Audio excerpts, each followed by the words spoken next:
गांव की बहन में फूलमती काकी, अंजलि दीदी के लिए शहर से फोन आया है। जल्दी से भेजो दुकान पे, नहीं तो फोन कट जाएगा। हाँ हाँ बेटा, अभी भेजती हूँ। अंजलि बेटा, तेरे लिए शहर से फोन है। सब काम छोड़ के जल्दी जाके सुन ले, नहीं तो फोन कट जाएगा। हाँ माँ, अभी जाती हूँ।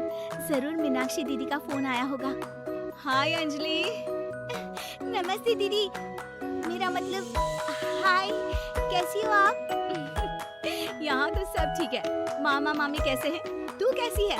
मेरे तो एग्जाम्स होने वाले हैं। हर रोज कॉलेज जाना पड़ता है। Lectures, extra classes, private coaching. ओ, मैं तो इतना थक जाती हूँ, क्या बताऊँ। आपकी कॉलेज वाली बहन जी आपको इतना पढ़ाती है, तो घर कब जाती हैं आप दीदी?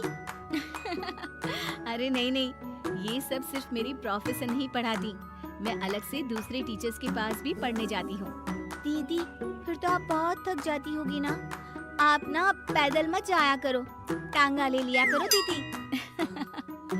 नहीं मेरी भोली बहन, ना मैं पैदल जाती हूँ, ना ही यहाँ टांगा मिलता है। मैं बस से जाती हूँ और थोड़ी दूरी के लिए रिक्शा ले लेती हूँ। सच्ची? वहाँ पर टांगे नहीं, बस चलती है? वाह, वो भी हर रोज? हमारे गांव में भी बस आती है, दिन में 2 बार। यही तो खास बात है शहर की। यहाँ बसें पूरा दिन दौड़ती हैं सड़कों पर। और सिर्फ बसें ही नहीं, कार, स्कूटर और ट्रक भी। और तो और थोड़ी दूरी पर तो हवाई जहाज भी है, जहाँ से हवाई जहाज आसमान में उड़ते हैं। अच्छा दीदी, मैं फोन रखती हूँ। बुआ जी, फूफा जी को मेरा नमस्ते कहना। हाँ माँ, हम लोग शहर में क्यों नहीं रहते?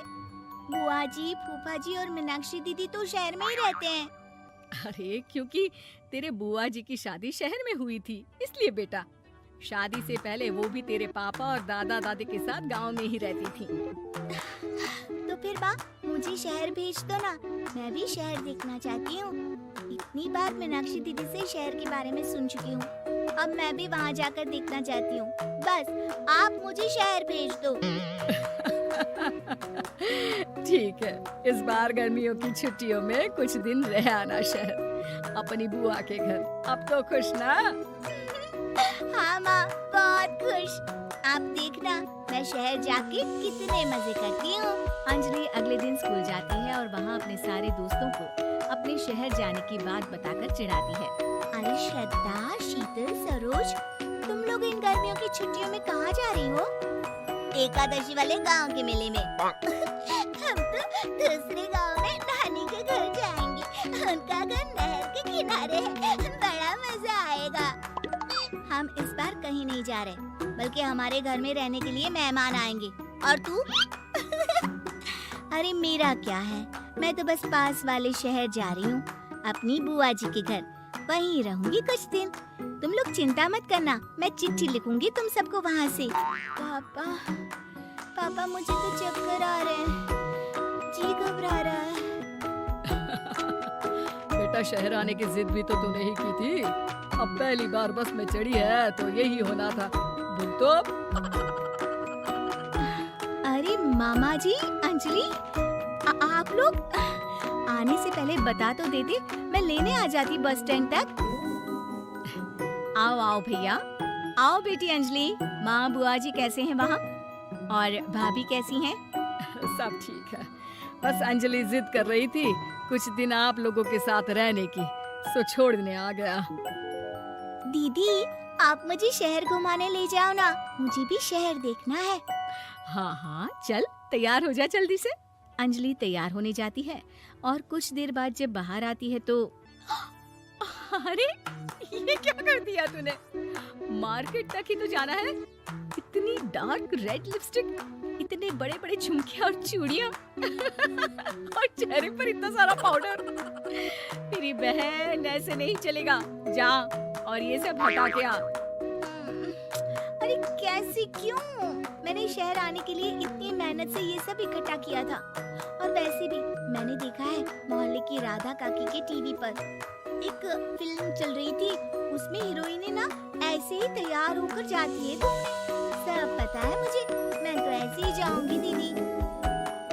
शहर की चकाचौंध को देखकर बहुत हैरान और खुश होती है। ऊंची ऊंची इमारतें, सड़क पर दौड़ती गाड़ियाँ, बड़ी बड़ी दुकानें, उसकी एक्साइटमेंट का ठिकाना नहीं था।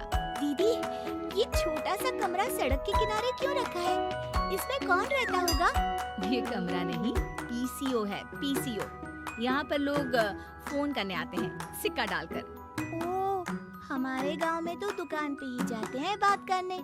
अच्छा चल, तुझे रेस्टोरेंट में खाना खिलाने ले चलती हूँ। Excuse me, 2 plate noodles please and 2 Cola. Meenakshi को ऑर्डर प्लेस करते हुए अंजलि बहुत ध्यान से देखती है और थोड़ी ही देर में ऑर्डर लेकर वेटर आ जाता है और खाना टेबल पर रख देता है। अरे, ये लंबी लंबी सेवइयाँ खाते कैसे है दीदी? और इसके साथ कोई अचार, प्याज, मूली कुछ भी नहीं दिया, बस ये छोटा सा पेट खुजाने वाला दे दिया है। गांव में तो छोटे छोटे चावल ही होते हैं जो कि हाथ से ही खा लेती हूँ। अब इसे कैसे खाऊं दीदी? एक्सक्यूज मी, एक चम्मच प्लीज, और लिटिल प्याज और अचार और मूली और एक गिलास मट्ठा, वो बाद में। हाँ, अब ये सब सुनकर आसपास बैठे लोगों को हंसी आ जाती है। मीनाक्षी भी अपनी हंसी किसी तरह रोकने की कोशिश करती है और वेटर मुस्कुराता हुआ वहाँ से चला जाता है। अंजलि समझ नहीं पाती कि सब किस बात पर हंस रहे थे, लेकिन वो छिप जाती है। दीदी, मुझे लगता है कि मुझे इन सेवइयों को ऐसे ही खा लेना चाहिए, इसी पेट खुजाने वाले कांटे के साथ। एक काम कर, तू मुझे खाते दे, जैसे मैं खाऊं तू भी वैसे ही खा ले। ठीक है दीदी।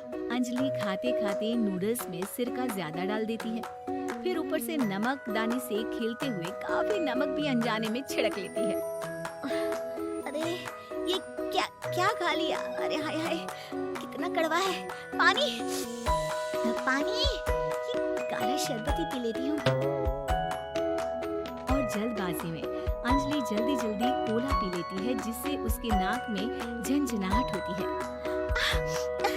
दीदी, मुझे ले चलो यहाँ से, मैं ये सब शहरी खाना नहीं खा सकती। अब शर्म के मारे मीनाक्षी अपनी बहन को वापस घर ले जाती है और कहती है कि देख अंजलि, माना कि शहर और गांव एक दूसरे से बहुत अलग है, लेकिन इसका मतलब ये नहीं कि हमेशा शहर ही बेहतर हो और उस वजह से हमें वो सब करना पड़े जो हम नहीं कर सकते। शहर में सहूलतें तो हैं ही, पर चुनौतियाँ भी हैं। हम जहाँ भी रहें, हमें कभी अपने आप को कम या ज्यादा नहीं समझना चाहिए, और किसी भी नई जगह में ढलने में समय लगता है। उसके लिए तुम्हें दूसरों की नकल करने की कोई जरूरत नहीं है। बेटा, घूम लिया शहर या अभी और घूमना है?